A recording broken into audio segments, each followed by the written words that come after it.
regarding your time in the flotilla, could you walk us through what a typical day was like in your time there? Did you experience any difficulties or obstacles? So we would clean the boat, first of all, because can you imagine, it's 30 people in confinement in a very small space in which we don't have beds for everybody, we don't have bathrooms for everybody, so we needed to keep it all very tidy to guarantee a minimal level of life, right? So we spend our mornings usually cleaning the boat and having meetings regarding safety and possible scenarios for interception, bombardments, or actually arriving to Gaza, the possibility of arriving to Gaza. And every morning also us journalists, there was me and 5 other journalists on board, we try to give the other participants a standing point of what was happening in Gaza at that moment.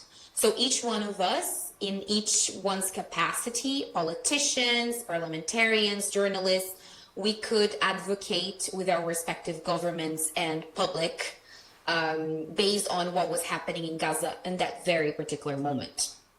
In the rest of the day, each one of us worked in our respective jobs. So parliamentarians were having meetings, physicians were trying to help other boats that had sick people. So we spent the day working pretty much.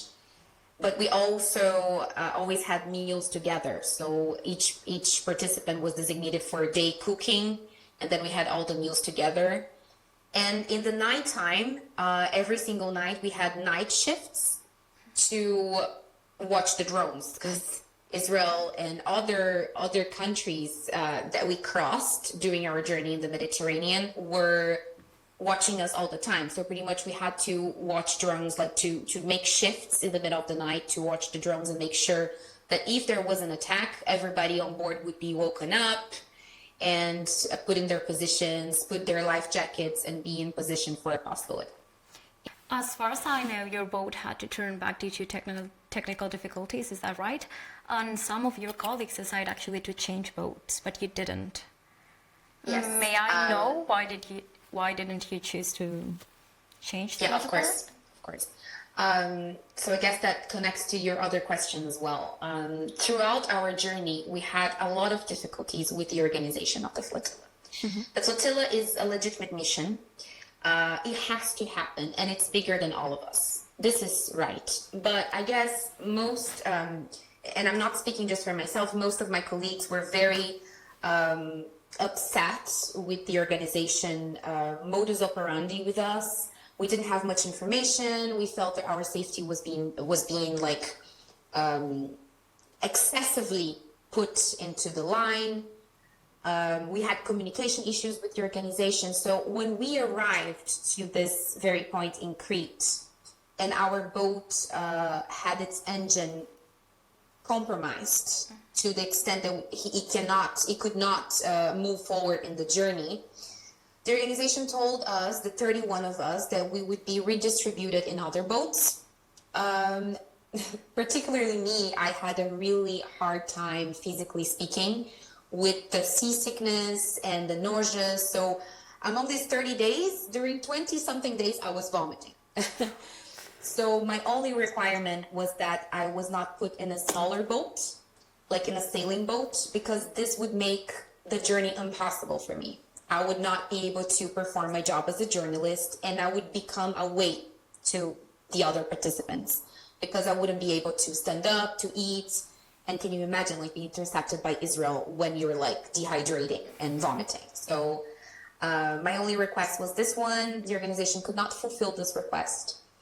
I was extremely exhausted, both emotionally and physically. So me and other participants from the family boat stepped out. And I guess this was a lesson of humility because, again, the mission is much bigger than us. It's much more important for me that my fellow people can move forward without having someone who is away, and that we can keep doing journalism outside and telling the world what we saw and what our colleagues are experimenting now in Israeli jails. Talking about So your, yeah, so I left. sorry, talking about your colleagues, have you been able to talk with any of the members that were arrested about what happened when they got to Israel? During the first hours of their arrival to Israel, they were not provided food, they were not provided water. They were displaced in a very wide environment and being called terrorists and being exposed in Israeli media by the Minister of Internal Affairs, Ben Gvir. I think that there's one thing that Ada Colau said yesterday that really shocked me as well, was that in the patio of the prison, the Israelis displaced a big picture of Gaza, bombarded, and they put a message in Arabic saying, "Welcome to the new Gaza." So it's really like this aspect, this extra aspects of brutality that were really shocking. We were expecting a lot, but I guess not this much from the Israeli government. What is your opinion on the growing Zionist narrative that we are seeing on social media that says that the flotilla is funded by Hamas? Is this true? What do you think about it? I actually think is an act of desperation. They are desperate to delegitimize a movement that is exclusively civilian and humanitarian. The Israeli propaganda is one of the biggest and most efficient propagandas in the world. They do a very good job in pinkwashing and whitewashing, saying that they are the only LGBT women's rights friendly nation in the Middle East, as long as this does not apply for Palestinians, right?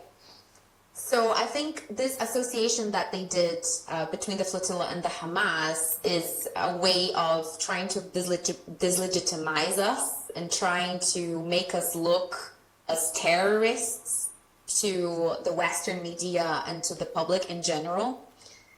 Me, myself, I was president of the flotilla for almost 30 days. I can guarantee you that none of the people on board was in any connection with Hamas. We were lawyers, journalists, physicians, engineers, people from all over the world who stopped their life to be there because they believe in a free Palestine. They believe that the genocide has to stop.